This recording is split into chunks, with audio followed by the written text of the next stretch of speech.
Саламатсыздар ма оқушылар? Бүгінгі көңіл-күйлеріңіз қалай? Жақсы. Сабаққа дайынсыз ба? Иә.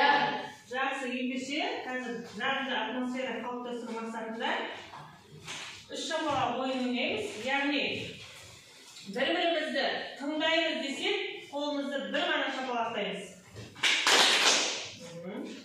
Bir-birimizге көмектесіп, қолдау көрсетеміз десеңдер, екі рет шапалақтаймыз. Өте жақсы. Ал осы сабақ бойына белсенділік танытамын десеңіздер, үш шапалақ. Өте жақсы. Отырыңыздар. Балдар, енді біздер алдыңғы бір тарауды аяқтап отырмыз. Ол қандай? Жақсы, енді үй тапсырмасын жасау мақсатында осы жол платформасындағы тапсырманы орындайтын боламыз, яғни сәйкестендіру. Мен қазір қосамын.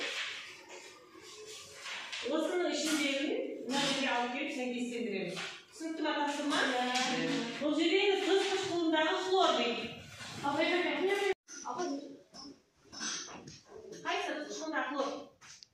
Дұрыс па балдар? Өте жақсы. Ай қарай, фосфор қышқылындағы фосфор дәрежесі. Нұрсая, келе ғой. Өте жақсы. Оксидтегі бор дейді. Бор неше тапта тұр? Үш дейді. Неше?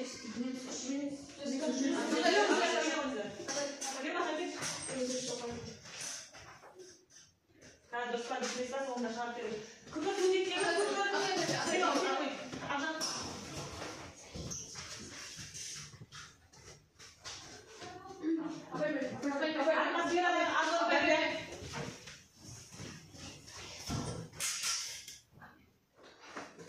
Ammiyaktағы азот, яғни H3-тегі азот.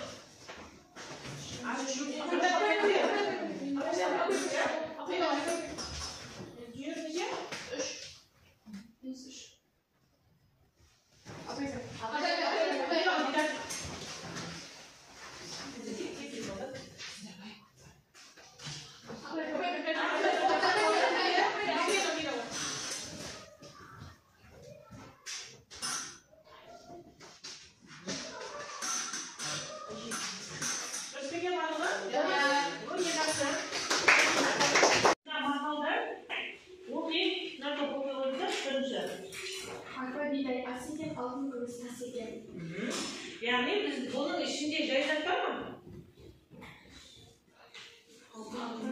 Алтын, күміс, өте жақсы. Екінші, ойдың флорасын. Жай зат? Қорғасын. Одан кейінгі темірді қызған кезде соқ дейді. Яғни бұлардың барлығы келер балалар? Металдар. Бүгінгі біздің тақырыбымыз осы металдарға арналады, яғни нешінші тарау? 6-шы тараудың бірінші тақырыбы металдардың жалпы сипаттамасы. Мақсатымыз балалар металдық байланысы, металдық кристалдық тор жайындағы білімдерді қолданып, металдардың қасиетін түсіндіре алу, металдарға тән физикалық және химиялық қасиеттерді сипаттау, металл атомдарының тек тотықсыз жандырғыш қасиеттерін көрсететінін түсіндіру. Жалпы металдар қандай қасиет көрсетеді? Электрон бере ма, қосып алады? Береді, тотықсыз жандырғыш қасиетін көрсетеді. Енді балалар, сіздердің алдарыңызда білемін, білгім келеді деген кесте бар, иә? Енді сіздер жалпы металдарды күнделікті көріп жүрсіз, не білесіздер? Білемнің тұсына жазып қоямыз. Металдар туралы не білемін? Содан кейін білгім келедіге жазамыз. Тағы да әрі қарай не білгілеріңіз келеді? Сосын соңында нені ұқтық, нені білдім, соны жазамыз. Түсіндік па? Иә. Электр тоғын өткізетіндігін білеміз.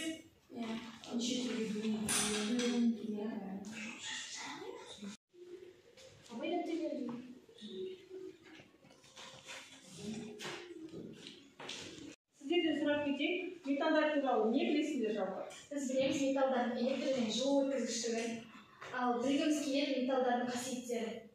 Иә. жылу өткізетіндігін білесің, иә? Электр тоқ өткізетінін білесің, енді білгің келетіні қасиет телі дейді. Жақсы. Келесі тоқ. Біз бұны білеміз, металдың жылтырлығы жыл өткізгіштігі. Білгім келеді, металдарға қандай байланыстан екенін білуімізге. Қандай байланыстан екен? Жақсы балдар. Енді соңында білгімге соңында толтырамыз, иә? Не ұқты, соны білдік па, білмедік па, соңында толтыратын боламыз. Электр тоғымен жылу өткізгіштігі жоғары, созылғыш, иілгіш және металдық жылтыры бар заттарды айтады. Металдар химиялық элементтердің периодтық жүйесінде бордан астатқа қарай жүргізілген шартты түзудің сол жақ төменгі бұрышында орналасқан. Металл атомның сыртқы энергетикалық деңгейінде бір электроны 3 электронға дейін болады. Мысалы, натрийде 1, магнийде 2, алюминийде 3 электрон бар. Элементтің атомдық нөмірі артқан сайын, оның электрондарды беру қабілеті мен металдық қасиеті период бойынша кеміп, топша бойынша артады. Металдардың тотығу дәрежесі мол, тотықсыздандырғыш қасиет көрсетеді. Металдар химиялық байланыстың ерекше түрі металдық байланыс түзеді. Бұл байланыс жайзат металдардың кристалдық торын түзеді. Кристалдық тор түйіндеріндегі оң иондар мен кейбір бейтарап атомдар арасында еркін қозғалатын электрондары бар тор металдық кристалдық тор деп аталады. Металдардың физикалық қасиеттері. Металдардың металдық жылтыры болады. Электр және жылу өткізгіштігі жөнінен сынаптан күміске дейін артады. Созылғыштығы мен иілгіштігі жөнінен алтыннан темірге дейін кемейді. Тығыздығына қарай ең ауыр металл осмий, ең жеңіл металл литий. Балқу температурасына қарай ең оңай балқитын сынап, ең қиын балқитын вольфрам. Қаттылығына қарай жұмсақ сүткілік металдар қалайы және қорғасын, қатты хром, молибден және тағы басқалары.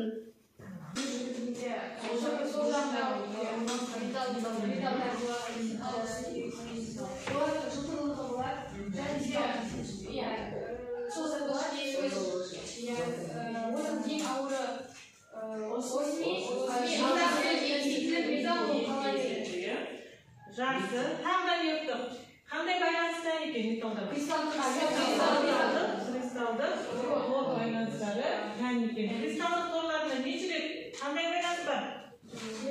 Металды байланыс бар, яғни кристалдық тор деп отқанымыз не? Жаңағы оң иондар мен бейтарап электрондар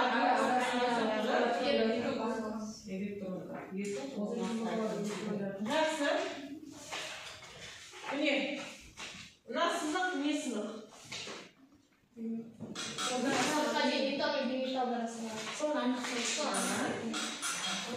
Яғни мына сызықтың үстіңгі жағында не орналасқан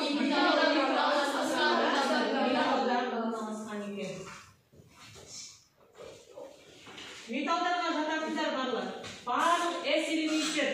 Білеміз ғой S элементтерді? Содан кейін барлық D, F элементтер. D, F элементтерді білеміз ба? Сосын үшінші топтың бордан басқа P элементтері. Одан кейін 4-ші, 5-ші топтың 6-ші, 7-ші периодтың P элементтері. Яғни осылардың барлығы металдарға жатады. Яғни бізде 110 элемент болса, соның 88 металл болады. Жақсы. Металдардың атом құрылысындағы ерекшеліктері қандай? Біріншісі бізде, бірінші топты не деп атаймыз онда? Металдар деп атаймыз, одан кейін сіркілі жер металдарды. Жалпы металдардың электронның конфигурациясын білеміз ба? Қалай жазылатын еді? Неге жататын еді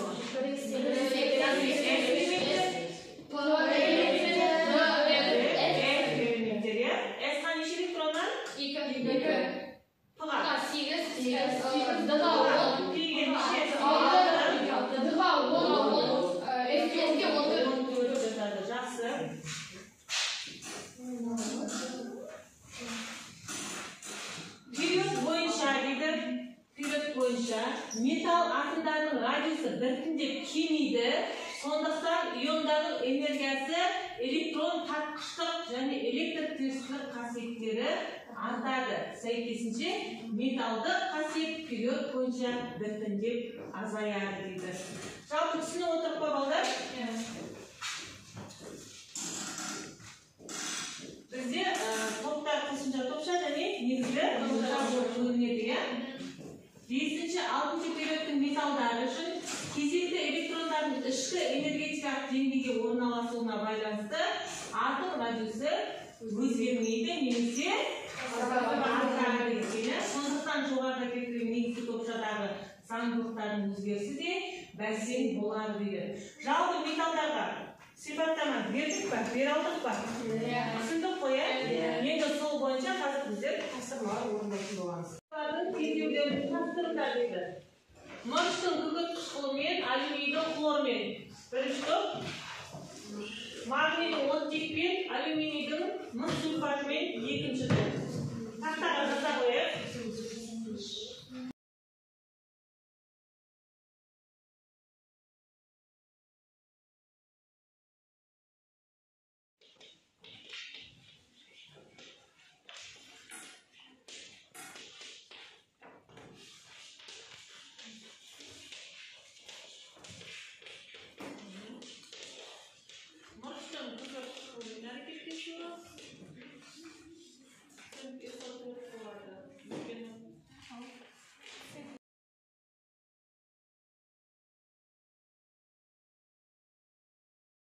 Балдар енді кітаппен жұмыс болады. Қазір бірінші, екінші есептер шығаратын боламыз.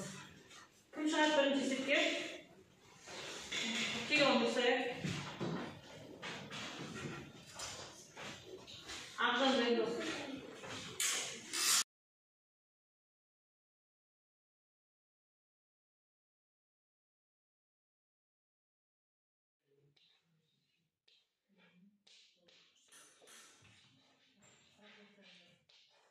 Белгісіз металдың массасы 6 грамм тең, ал оның көлемі қалыпты жағдайда 3,136 металды табуымыз керек.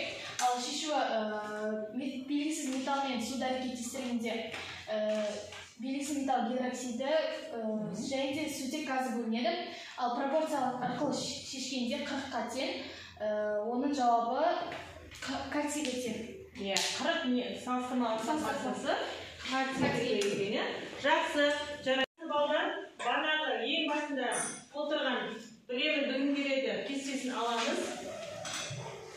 Өздеріңіздің біліміңіз керектігін білдіңіз ба? Соны жазамыз. Жалпы сабақтан не ұқтыңыздар, соны білдім деген графаға жазады. Біздің қазір соңында бір-екі сөз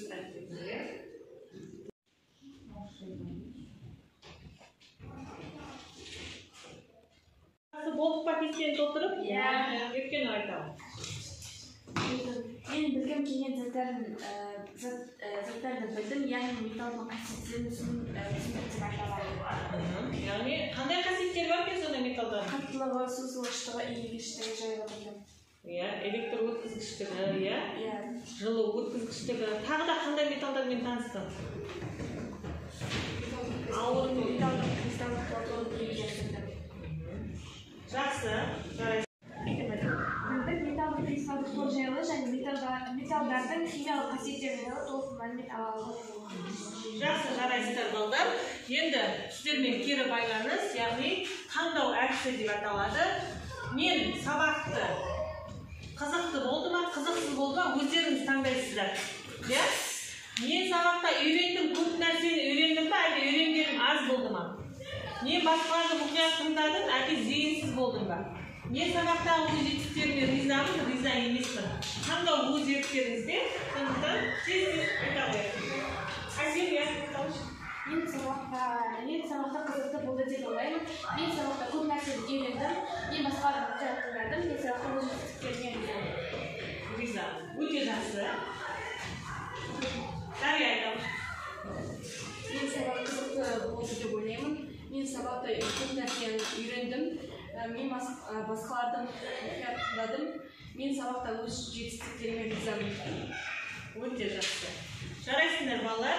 Сонымен бүгінгі металдардың жалпы сипаттамасы осымен аяқтаймыз. Сабаққа қатысқандарыңызға рахмет. Сау болыңыздар.